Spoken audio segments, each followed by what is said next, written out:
பழனியில் வரும் 24ஆம் தேதி முருகன் முத்தமிழ் ஆன்மீக மாநாடு நடக்கிறது. இதில் கலந்து கொள்ள தமிழ்நாட்டை பூர்வீகமாக கொண்ட ஜப்பானிய தொழிலதிபரும் ஆன்மீகவாதியுமான கோபால் பிள்ளை சுப்பிரமணியம் தலைமையில் ஜப்பான் நாட்டைச் சேர்ந்த 55 தொழிலதிபர்கள் தமிழகம் வந்தனர். முதற்கட்டமாக புதுச்சேரி வந்த ஜப்பானிய ஆன்மீக குழுவினர் புதுச்சேரி மணக்குள விநாயகர் கோவிலில் சிறப்பு பூஜை செய்தனர். தொடர்ந்து மொரட்டாண்டியில் உள்ள பிரத்யங்கரா காளி கோவிலில் சத்ரு சம்ஹார பரிகார யாகம் செய்து காளியை வழிபட்டனர். பின்னர் யாக நீரை கொண்டு ஜப்பானியர்கள் காளிக்கு அபிஷேகம் செய்தனர்.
Tassavitur वरेण्यम्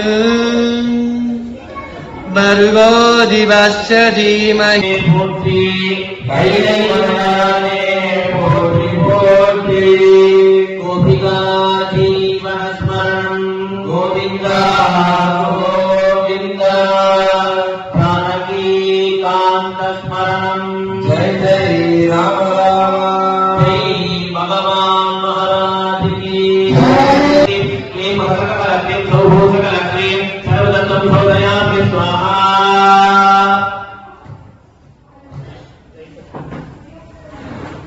स्वाहा स्वाहा श्रीं षण्पक्षज्वाला ॐ धन्वन्तरे स्वाहा ॐ धन्वन्तरे स्वाहा ॐ धन्वन्तरे स्वाहा ॐ धन्वन्तरे स्वाहा ॐ धन्वन्तरे स्वाहा ॐ धन्वन्तरे स्वाहा ॐ धन्वन्तरे स्वाहा ॐ धन्वन्तरे स्वाहा इदं वैद्यनाथाय विष्णुस्वरूपाय ॐ श्रीं ह्रीं श्रीं कमले कमलालये प्रसीद प्रसीद श्रीं ह्रीं श्रीं ॐ महालक्ष्मी स्वाहा स्वाहा उपाचार्यः ॐ श्रीं स्वाहा ॐ ह्रीं महालक्ष्मी महालक्ष्मी एकी एकी सकल सौभाग्यदेवी स्वाहा स्वाहा ॐ ह्रीं महालक्ष्मी महालक्ष्मी एकी एकी सकल सौभाग्यदेवी स्वाहा स्वाहा ॐ ह्रीं महालक्ष्मी महालक्ष्मी एकी एकी सकल सौभाग्यदेवी स्वाहा स्वाहा ॐ ह्रीं महालक्ष्मी महालक्ष्मी एकी एकी सकल नमो वयं वै सर्वणाय गुरुमगे समे कामाय वैद्यं कामेश्वरो वै सर्वनो ददातो कुबेराय वै सर्वणाय महाराजाय नमः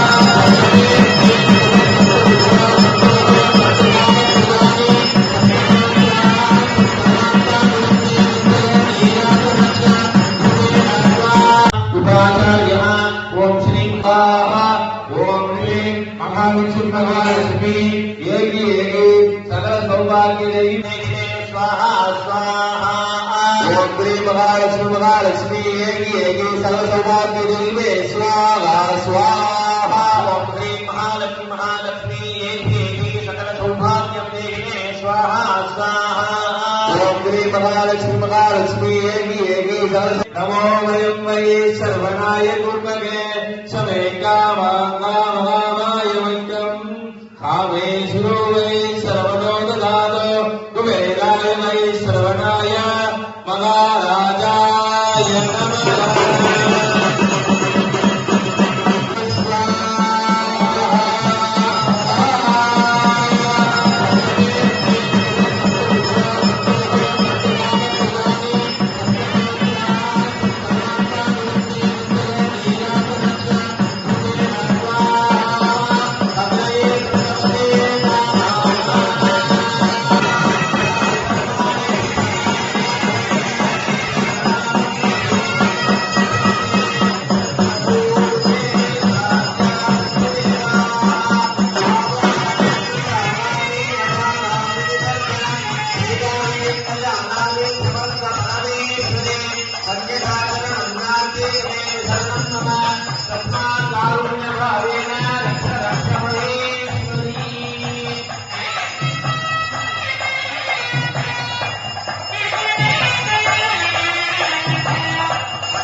55 பேர் கொண்ட குழு வந்து ஜப்பான் நாட்டிலிருந்து வந்திருக்கிறாங்க.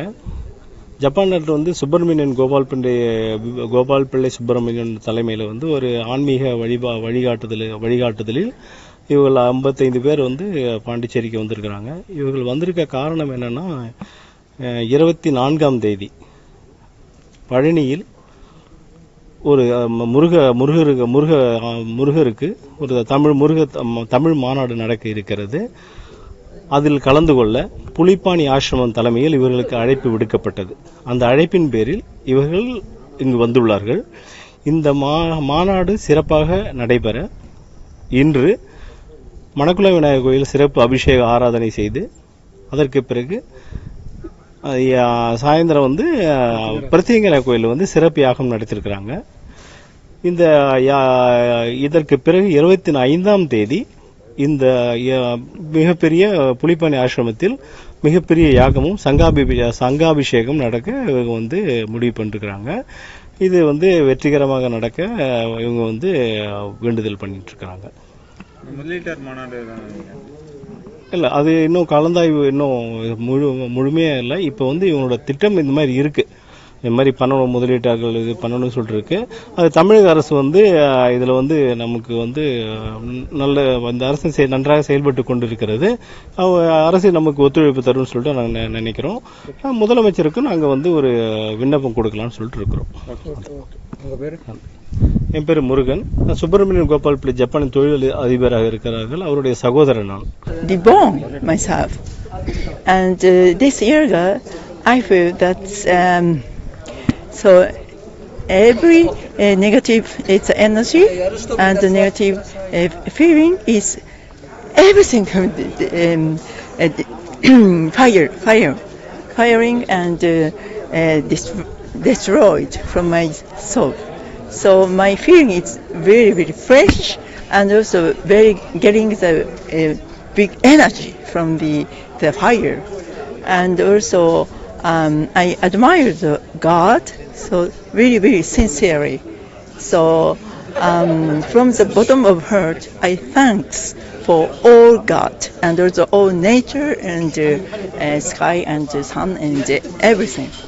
So, and also I feel that every creature and also human beings is connecting with our the light and harmony. So I feel better, and also I pray from the bottom of heart to world peace. Morattandi Atharvana Bhadrakali Pratyangira ஆசிரமத்தில் விசேஷமாக நம்முடைய ஆலய பீடாதிபதி நடாதூர் நம்பி சுவாமிகளுடைய அருளாசியுடன் மொரட்டாண்டி அதர்வன பத்திரகாளி பீடாதிபதி ஸ்ரீமத் நடாதூர் ஜனார்த்த சுவாமிகள் அவருடைய தலைமையிலும் இளைய பீடாதிபதி ஸ்ரீமத் நடாதூர் வரத தேசிகன் என்கிற பரணி அவர்களுடைய தலைமையிலும் சிறப்பாக இந்த யாக வேள்வி நடைபெற்றுக் கொண்டிருக்கிறது. என்ன காரணத்துக்காக இந்த யாகம் நடைபெற்றுக் கொண்டிருக்கிறது என்பது முக்கியமானது. இந்த யாகம் சத்ரு சம்ஹார பரிகார யாகம். இந்த யாகம் யாரெல்லாம் செய்கிறார்களோ ராஜாக்கள் ஆகக்கூடிய ஒரு அபிவிருத்தி இந்த யாகத்தில் உண்டு. அந்த காலத்தில் ராஜாக்கள் செய்த அஸ்வமேத யாகத்துக்கு நிகரான யாகம் தான் அந்த சத்ரு சம்ஹார யாகம். இந்த அதர்வன பத்திரகாளி பிரத்யங்கராவுடைய ஆசிரமத்தில் நடைபெற்றுக் கொண்டிருக்கிறது. இந்த யாகம் வருடத்திலே 4 முறை நம்முடைய ஜப்பானிலிருந்து வந்திருக்கக்கூடிய குருமணி சுவாமிகள் இவருடைய தலைமையில் எப்பொழுதெல்லாம் ஜப்பானிலிருந்து இங்கு வருகிறார்களோ அப்பொழுதெல்லாம் பிரத்யங்கராவுடைய ஆசிரமத்திலே விசேஷமாக இந்த யாகம் நடைபெற்றுக் கொண்டிருக்கிறது. இது 2வது ஆண்டு. ஒவ்வொரு ஆண்டிலும் 4 முறை சிறப்பாக நம்முடைய குருஜி தலைமையில் 54 பேர் 60 பேர் 100 நபர்கள் வரை அழைத்து கொண்டு வருகிறார். இந்தியாவில் வரும்போதெல்லாம் தமிழ்நாட்டிற்கு வரும்பொழுதெல்லாம் கட்டாயமாக இந்த பிரத்யங்கராவுடைய ஆசிரமத்திலே விசேஷமாக இந்த யாகம் நடைபெற்றுக் கொண்டிருக்கிறது. இந்த யாகத்தின் சிறப்பு முக்கியமானது சத்துரு சம்ஹாரம், பில்லி சூனியம் வைப்பு ஏவல் செய்வனைகள் எதுவாக இருந்தாலும் தவிடுபொடி ஆக்கக்கூடிய சக்தி இந்த அம்பாளுக்கு உண்டு. இந்த யாகத்தில் கலந்து கொண்டார்கள் என்பதை விட யாரெல்லாம் இந்த தொலைக்காட்சி மூலமாக தரிசனம் செய்கிறார்களோ அவர்களுக்கும் நிவர்த்தி உண்டு அப்படின்னு சொல்லக்கூடிய இந்த அம்பிகை இந்த தொலைக்காட்சி மூலமாகவோ இல்லை நேரடி மூலமாகவோ யாரெல்லாம் தொடர்பு கொண்டு இந்த யாகத்தில் இன்று சிறப்பிக்கிறார்களோ அவர்களுக்கெல்லாம் இந்த அன்னை அருள் பாவிக்கிறாள் என்பது நிச்சயமான உண்மை. எல்லோரும் வாங்க. வெளிநாட்டிலிருந்து இந்த அம்பாள் மேல அவ்வளவு பிரியமா வரும்போதெல்லாம் பிரத்திங்கரா மேல உடைய பிரியம், பிரத்திங்கரா ஆலயத்திற்கு வந்தாலே எப்படியாப்பட்ட தோஷங்களால் நிவர்த்தியாகி திருமண தடை, புத்திரபாக்கிய தடை, கல்வி அறிவு, வியாபார பிரச்சனைகள் எதுவாக இருந்தாலும் நிறைவேறும் என்று அவர்கள் எந்த நம்பிக்கையில் இங்கு வந்து கொண்டிருக்கிறார்களோ அதேபோல் நம்மளுடைய நாட்டிலே அதுவும் தமிழகத்திலே முக்கியமா இருக்கக்கூடிய இந்த ஸ்தலம் சத்ரு சம்ஹார பரிகார ஸ்தலமாக விளங்கி கொண்டிருக்கிறது. அனைவரும் வருக, அன்னையின் அருளை பெறும்படி கேட்டுக்கொள்ளப்படுகிறோம்.